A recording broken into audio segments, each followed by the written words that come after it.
രാവിലെ big boss ഒരു morning activity കൊടുത്തിട്ടുണ്ടായിരുന്നു. ആക്ടിവിറ്റി നിങ്ങൾ ഒരാൾക്ക് ഒരു ടാഗ് ലൈൻ സൃഷ്ടിക്കണമെന്നായിരുന്നു. ആ ഒരാൾക്ക് സൃഷ്ടിച്ചത് വേറൊരാൾ വന്ന് അയാൾക്ക് തന്നെ വീണ്ടും നൽകാൻ പാടില്ല എന്നും ബിഗ് ബോസ് പറഞ്ഞ്. അങ്ങനെ ആദിലയാണ് വന്നത്. ആദില വന്നിട്ട് ഷാനവാസിന് കൊടുത്തത് മുൾച്ചെടിയിൽ ആടുന്ന കോനവാസ് എന്നാണ്. അപ്പോൾ ഷാനവാസിൻ്റെ മുഖം അങ്ങ് മാറി. എന്നിട്ട് പറഞ്ഞത് അത് കൊടുക്കാൻ കാരണം ഇവിടെ അനീഷും അനിമോളുടെയും പ്രശ്നത്തിൽ മറ്റെല്ലാവരെക്കാട്ടിലും കൂടുതൽ കളിയാക്കുകയും പാട്ട് പാടുകയും ചെയ്തത് ഷാനവാസാണ്. അനീഷിൻ്റെ പുറകെ നടന്ന് ഷാനവാസ് കളിയാക്കുകയായിരുന്നു.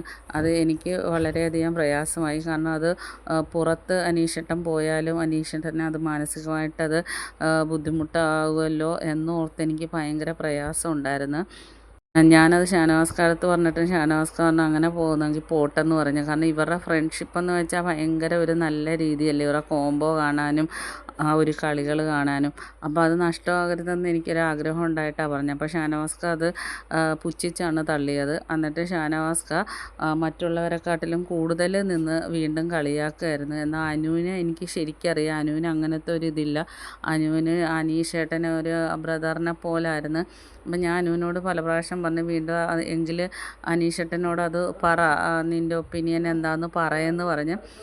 അപ്പം അതൊക്കെ കൊണ്ടാണ് ഞാൻ ഷാനവാസ്ക്ക് ഇങ്ങനൊരു ടാഗ് കൊടുത്തത്, മുൾച്ചെടിയിലാടുന്ന കോനോ. പക്ഷെ അത് ഷാനവാസിന് ഒട്ടും ഇഷ്ടപ്പെട്ടില്ല. ഷാനവാസിൻ്റെ ഫേസൊക്കെ ആകെ